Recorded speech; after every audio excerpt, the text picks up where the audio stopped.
Welcome to the Bass Pro Shop's Fisherman's Handbook. In the previous episode, host Wade Middleton was at a fishery during the early spring as bass were in the pre-spawn stage. It was right before a cold front was set to blow in, and the bass were biting like crazy. Wade has returned to that same body of water just a few weeks later. A strong warming trend and favorable conditions have the bass moving shallow in droves. You know, when I start to see a warming trend in the spring and that water temperature is that's gonna make that water temperature climb from 58 to 61 to 63 to 65, I know what's gonna happen. Those bass have got spawning on their mind. They're gonna start moving to the bank. Not all of them, but a good amount of them are gonna go to the bank. They're gonna go to spawning pockets. They're gonna get set up in shallow water, and that's gonna give me an opportunity to see them. And when I can see fish, I don't care whether they're 5 inches or 5 pounds, I get excited. Oh, get ready to catch one. Oh, he turned away. Like 2 or 3 of them after it. Got him. Get out of there, Craig, damn it. I'm just gonna pull you right on out of there.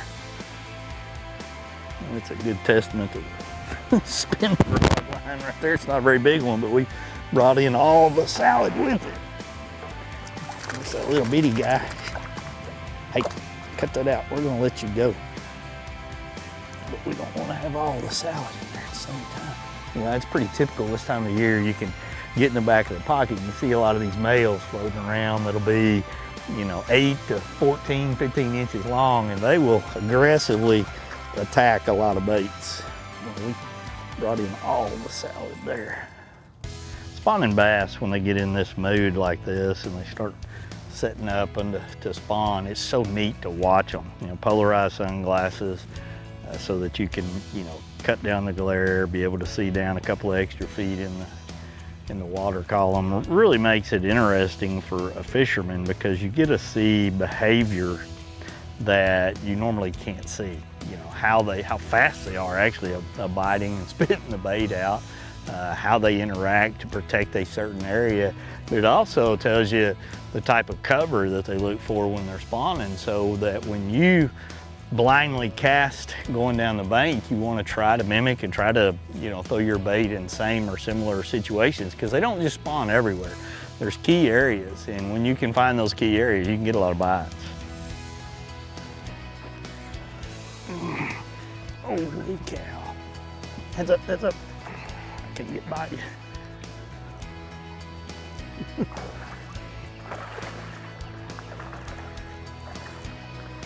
Come here.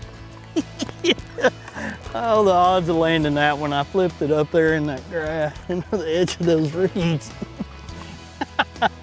I watched it come out. It went between those reeds. Unfortunately, when that happens, it happens a lot of times so fast that everybody else didn't get to see it. It went between the reeds, under the boat, around the reeds, back under the boat, and we captured it. That's so cool. We've reached the first break in our show. When we return to this episode of the Bass Pro Shop's Fisherman's Handbook, we'll take a closer look at the bait and setup Wade is using to get the majority of his bites.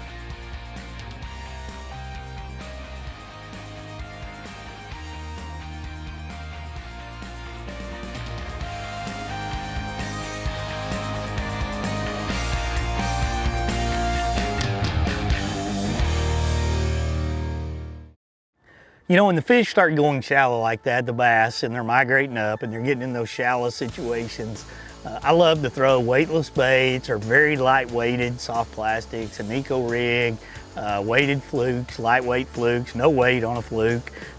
Today I was throwing the Secret Lures Tail Shaker, which is a new little soft plastic worm that's come out, and it's really primarily designed for guys that are going to put it on a shaky head, a big lead shaker or a tail shaker type ball head, and drag them around. I took it when I saw it, I thought, man, I like the bigger head up top to be able to put a nail weight into, and I like the way it's designed and kind of trim at the end with a tail that's going to do a lot of shimmering to it, and I thought I'd field tested in that manner. All right, this is the Magic Craw tail shaker worm from Secret Lures. It's a very, very simple rig. You can put this on Texas rig, you can put it on lead shaker head that Secret Lures make, you can put it on their tail shaker head that they make. I'm actually rigging it as a kind of a, this is actually called an eco rig, a wacky rig, however you want to call it. We're gonna reverse the hook like this, and then I'm gonna take this little nail weight, and this tail shaker has a really good head for this type of eco rig fishing. It's a little bit bigger. I'm just gonna put that little nail weight in there about that far, and then I'm gonna break it off. I don't want the whole weight. There's a lot of slime on the bottom right now. There's a lot of, you know, different grass, and I kind of want to shake it like this. And basically what I've got when it's coming through the water, it's going to kind of go like this, and then I'll pull it up and it'll go like that. Perfect size for this clear water. You know, there's a lot of different brands that make that kind of worm, but I really like how this performs in this type of situation. I'm fishing it on a spinning rod. This is 16-pound test Sunline All Might with a 10-pound Sunline Sniper leader. And it's just something I've done for a long, long time. Around docks, around walkways, around reeds, around anything that, and this time of the year, it just produces fish all over the nation.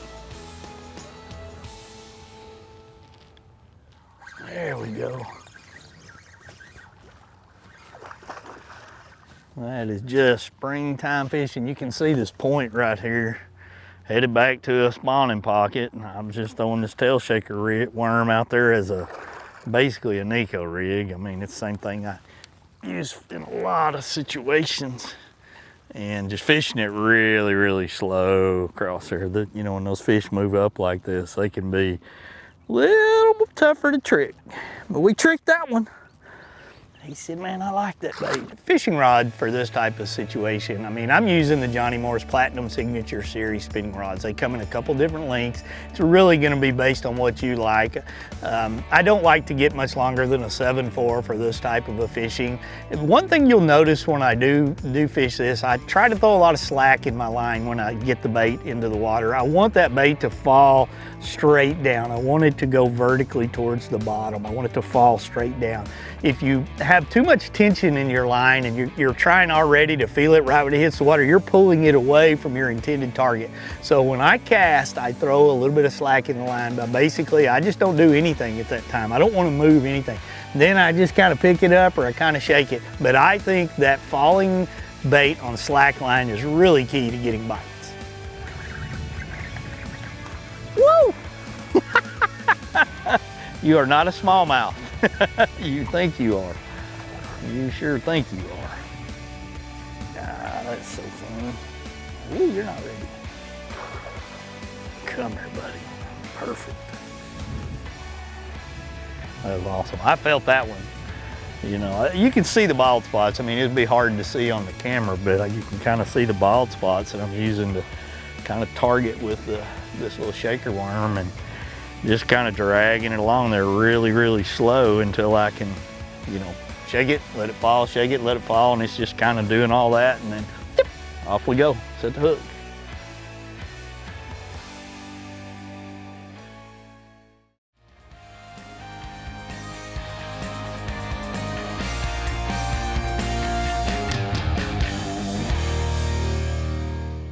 You know, when I'm fishing in the spring, I've got a mix of colors on, but generally you're gonna see green pumpkins, watermelon reds, bluegill, the Magic Craw that I was throwing today on the tail shaker, but I'm also gonna have a white bait tied on.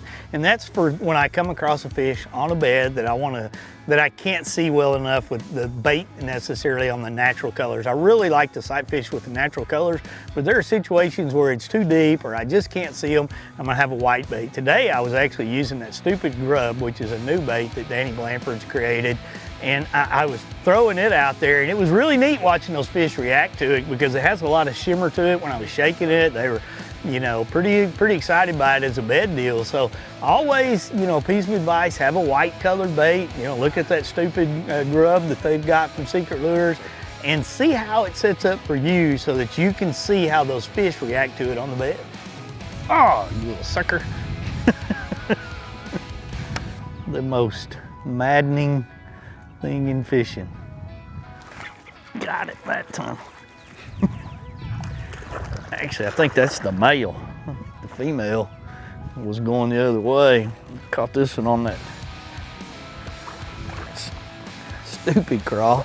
I could kind of see it a little better. I had a lot of green pumpkin and different colors on, and when we spotted that bed, and I thought, man, I flipped that in there, and the big female bit at it 2 or 3 times. This is the male. We'll see if we can't maybe get that one to come back in there. That fish there actually bit it before it ever got to the bed. It was just, you know, seeing that little, you can kind of see the design of that bait. Kind of a tube up here where you can squeeze it with a tail. Just take a peek, see if that other one, I had the better one on, but I blew it. We shall see. You know, your gear in that situation, there's a lot of guys that'll fish, you know, bait casters in this. I throw a lot of bait casters, especially when I'm throwing a weightless fluke, fishing it real fast, twitching it and everything. When I'm throwing the wacky worm, or I'm throwing the nickel rig and I'm throwing it very light in this type of situation, mostly fishing less than 2-3 foot of water, I'm gonna use a spinning rod. With braided line. I was actually using the new All Might Sunline. It comes in pink and an olive color with a leader on there, just like I always do. You've seen me skip it on docks. You've seen me use that for years. It's just my go-to situation. In this case, the All Might is a new line. It actually is a sinking braid, which is going to give me more sensitivity in this type of fishing. And I mean, I was able to horse them out of the grass, horse them around the reeds, and feel every bite that I had. And it's just a fun way to fish. Going for it. Turned and ran. That one didn't. Daggone, you probably saw that one. Well, that one got me. Lost that battle to another 14-incher. I love this kind of fishing. It's like you're hunting, and you know, sometimes you hunt up a bunch of 10 to 15 inchers, sometimes you find some 3-pounders, sometimes you find some big ones. But when they get up shallow like this, I'm pretty content to just get bites and watch them. That guy there, I threw at another one and he came out of nowhere. Oh, he got it. God, he bit it again, but he didn't take it. That's twice. This time he came from the left. First time he came from the right. Changing up his playbook every time. Smart one too, he's biting the tail. He's a tail biter of the tail shaker. All right. Oh, I see 2 more. Ay, ay, ay. I see one.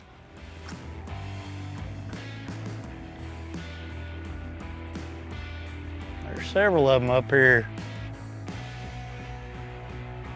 Either that or those are gar. Got him. That's a pretty good one here. Golly. Got us a grown one. Golly.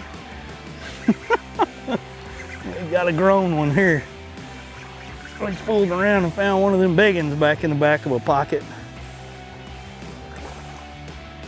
Come here.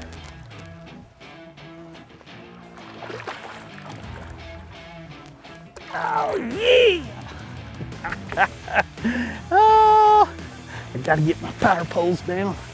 I can see a bunch more back there. Ah, that's awesome right there. That was a great fight. Gonna be cool on the drone up there we had flying. That's so awesome. I love this kind of fishing. Crystal clear water, catch them like that. Just throwing the old tail shaker out, springtime afternoon. Oh, that's healthy. That's so cool. Go back. There's several more of them back here. I see more of them floating around back here. So I keep trying to, I spooked several when we come in. I caught a couple in a little ditch up there and kind of marked where those are setting up on the way back out. But I can see half a dozen. I don't know how many. I'm curious if the drone can see them in front of me up here underneath this log. There's 2 or 3. There's a gar. A lot of stuff up here floating. If you find water like this, it's just, if you like to sight fish, it's so fun. This is epic.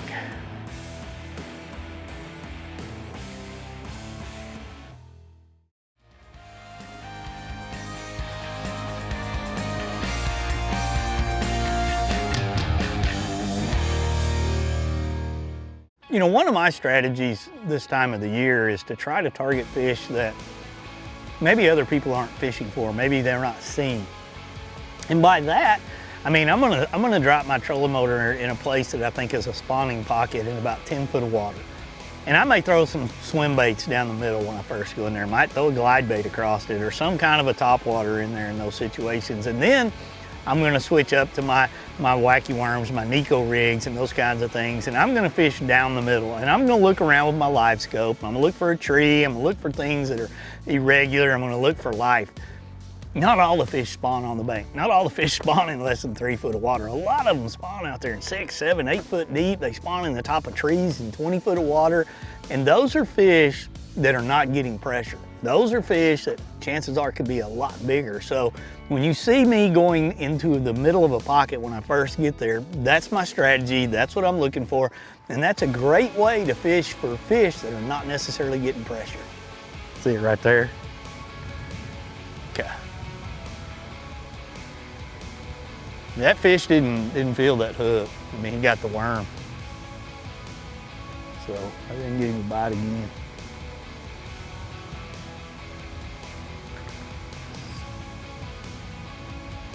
There he is. Oh, he's got me in a tree. He's out free. Just kind of let him do his deal. You know, I'm throwing my leader, 16 pound Sunline All Might, and he was sawing in it. Same fish that got my bait just a second ago with a 10 pound leader. We whooped him that time. That is so cool. See, I lied before and said he's a 4 pounder. Obviously, if it's the same fish, and I mean, I made the same exact cast after I retied and got it to bite. That's so cool. I mean, I've been power poled down here on this spot for 10 or 15 minutes and I've caught 3. I've had 5 bites. I mean, it just goes to show you in the springtime, if you're in an area you have confidence in, that you think there's a lot of fish, don't just blaze through it real fast. Give yourself some time. Make the same cast several times over and over. Use your live scope to look around for the grass edge, little sticks. I mean, you can see that one stick at 50 feet out there, and that's what I was using it for. I never saw a fish. I was just like, that's where a fish should be, whether it's sitting in that tree or near that tree, setting up the spawn or just ambushing feed. And sure enough, we were able to get him that time. That was so cool.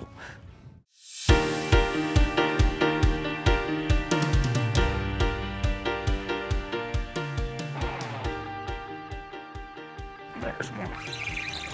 Oh, that's pretty. That's pretty. God, that's pretty. Sun's kind of going down, lighting that fish up. Boy, that's pretty. Picked up a little cattail. Get him fighting down there in that clear water. Thank you, buddy. We're gonna just lift you up and we're gonna let you go back and grow up and give somebody else happiness. God, that's fun. Take that off of you. Thank you, sir. God, that's so fun. It's 4 o'clock. We launched our boat at roughly 11. The water temperature has climbed about 3 degrees, it's 67 now. All of those things as a fisherman, especially me, tell me there's going to be a push to the backs of these pockets. To get a lot of bites, this is a great way to fish and to catch some good ones. You've seen some of the ones we've caught. Strategy is very simple. The clearest water you can find, I think, is key for this. Fish slow, take your time. I'm making a long cast with my spinning rod. I'm throwing a little Secret Lures tail shaker. There's a lot of different baits that you can use in this situation. And just let it fall. Let it fall naturally. I mean, it just wiggles as it goes down. And the line, sometimes you feel a tick, sometimes it'll swim off, sometimes it just gets heavy, sometimes you don't feel anything. And enjoy the day. I mean, it's 12, 14, 15 fish in 5 hours. That's about as fun, as good as it's gonna get. Thanks for watching this episode of the Bass Pro Shops Fisherman's Handbook. This has been a Carico TV production.